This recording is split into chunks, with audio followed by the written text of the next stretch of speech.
Olá, eu sou Márcia Medeiros e esse é o canal Monólogos. Neste vídeo especial para a playlist Idade Média, vou falar um pouquinho para vocês sobre as estruturas demográficas do mundo medieval, principalmente do Ocidente Europeu, e começo falando justamente sobre como eram as estruturas demográficas na Primeira Idade Média, no período que corresponde aos séculos 4 até o 8. Espero que vocês gostem desse vídeo e fiquem ligados. O período dos séculos 4 a 8 ele pode ser compreendido como um período de retração em termos da população da Europa Ocidental. Antes de começar a falar propriamente desse processo, eu gostaria só de fazer uma pequena introdução e explicar que a ideia da demografia histórica ela nasceu na França na década de 1950. E essa ideia de você estudar a história a partir das questões demográficas, ela enriqueceu muito o arsenal do historiador, inclusive do medievalista. Por quê? Esse processo de estudo permitiu que a gente classificasse a Idade Média no quadro do que se chama sociedades do antigo regime demográfico. O que é uma sociedade do antigo regime demográfico? É uma sociedade que tem um índice de natalidade muito alto, mas também tem um índice de mortalidade muito alto. E isso é um processo típico das chamadas sociedades agrárias e pré-industriais. E são vários os fatores que vão colaborar para esse processo. Então a gente pode ter aí momentos de estiagem, momentos de enchentes, momentos com epidemias, né? Todos esses fatores individualmente, agindo individualmente ou não, né? E se eles acontecerem por poucos anos seguidos, eles podem causar assim, muito estrago em termos do número de pessoas numa determinada população e principalmente nas sociedades que pertencem aí a esse contexto que é típico das sociedades agrárias e pré-industriais, conhecido como antigo regime demográfico. E a Idade Média ela está dentro desse contexto. Outra coisa importante também, a ausência desses fatores que eu coloquei para vocês pode levar a um pico de população. Né? Então, como vocês observam, o equilíbrio, né, do processo ele é muito frágil, ele é muito tênue, é muito fácil de você ter um aumento da população, ao mesmo tempo como é muito fácil você ter uma queda brusca na quantidade de pessoas que vivem aí numa determinada região. Tá? Um outro ponto importante, toda espécie, inclusive os seres humanos, tende a se multiplicar se não existir obstáculo externo que impeça esse processo. Tá? E a história da demografia medieval é justamente isso, ela é a história da presença e da remoção de determinados obstáculos que impedem aí que a população cresça nesse momento histórico. Feita essa pequena introdução, a gente pode se perguntar, como é que ficou, nesse contexto do período que vai dos séculos 4 até o século 8, a questão da população na Europa medieval? E aí a questão que a gente também precisa orquestrar é o fato de que esse momento, que inclusive lá no primeiro vídeo dessa playlist eu já falei que poderia ser entendido como antiguidade tardia, né? Esse momento dos séculos 4 a 8, ele é um prolongamento da situação do Império Romano, que já estava num recuo populacional desde o século 2 depois de Cristo. Aqui a gente tem que pensar um pouquinho na história antiga e principalmente no final do Império Romano e no sentido disso, né? Por quê? Todos os caminhos, né, quando Roma cresceu, né, tomou o mundo, né, os mediterrâneos chamavam, né, os romanos chamavam o Mediterrâneo de Mare Nostrum, né, inclusive falei isso já no primeiro vídeo dessa playlist. O mundo era de Roma, né, todos os caminhos levavam a Roma. Se você colocar um mapa da Europa aí na sua cabeça, você vai ver o seguinte, que você tem o Império Romano desde a Península Ibérica, né, passando pela Itália, passando por regiões da França, e chegando até o Oriente Próximo, até Israel. Né? Então, assim, é muita terra para um único grupo de pessoas controlar. Né? E literalmente era isso, porque os romanos eles eram donos do mundo. Né, do mundo conhecido, entre aspas, né, até então, ou pelo menos do mundo, né, eurocêntrico.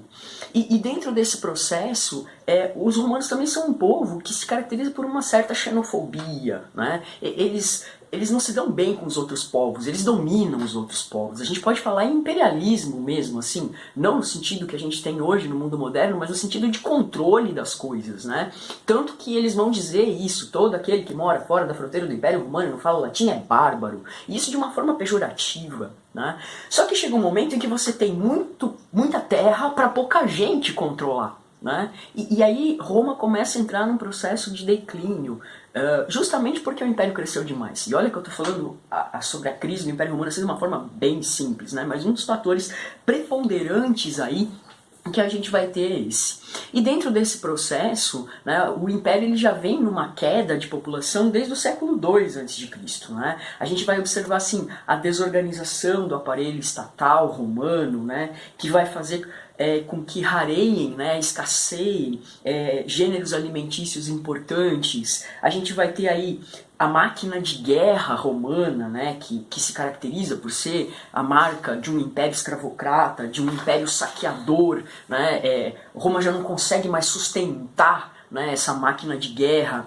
E quando ela não consegue mais manter os tributos e os saques, que eram o que mantinha, né, a vida do romano funcionando, principalmente do romano cidadão, né, filho de pai e mãe, aquela coisa toda, quando você não tem mais isso, né, essa máquina que sustenta esse império, o império entra em crise. E aí as cidades elas vão começar a se esvaziar e cada região vai tentar produzir aquilo que necessitava. Só que aí a gente tem um aumento da insegurança de maneira exponencial. Por quê? Porque quando você tem uma região que tem uma má colheita, isso significa que o índice de mortalidade vai subir, né? Porque você vai ter mais pessoas suscetíveis a uma série de vulnerabilidades. E é por isso que esse período histórico, dos séculos 4 ao 8, é conhecido, no que se refere à demografia medieval, como um período de escassez endêmica. Esse conceito é um conceito importante. O que é escassez endêmica? Você tem pouca gente, portanto você tem fraqueza demográfica, o que vai gerar uma fraqueza de rendimentos, porque se você tem pouca gente para trabalhar. E se você tem pouca produção, principalmente a produção agrícola, que é o que caracteriza esse processo, você tem menos gente também, porque você tem pouca gente, pouca comida. Né? Então você tem aí a fraqueza demográfica que gera fraqueza de rendimentos, que gera fraqueza demográfica. Por isso que a gente fala em escassez endêmica. Isso é um círculo vicioso. Né? E a gente tem que levar em consideração que a chegada dos bárbaros no território romano nesse momento também não significou um aumento exponencial da população. Isso por dois motivos. Primeiro motivo, cada grupo invasor, cada grupo de bárbaros, né, que adentrava o Império Romano, tinha em torno de 50 a 80 mil pessoas. Coloca na sua cabeça esse trecho de terra que eu falei para você, que vai de Portugal até, né, Israel, e pega aí nesse contexto a Europa Ocidental, tá? Que é terra pra caramba. Então você vai ter aí entre 50 a 80 mil pessoas entrando, né, no Império, e isso significa mais ou menos 5% da população romana. Ou seja, não é nada. Né? É muito pouca gente. Tá? Uma outra questão. A gente tem que lembrar o seguinte.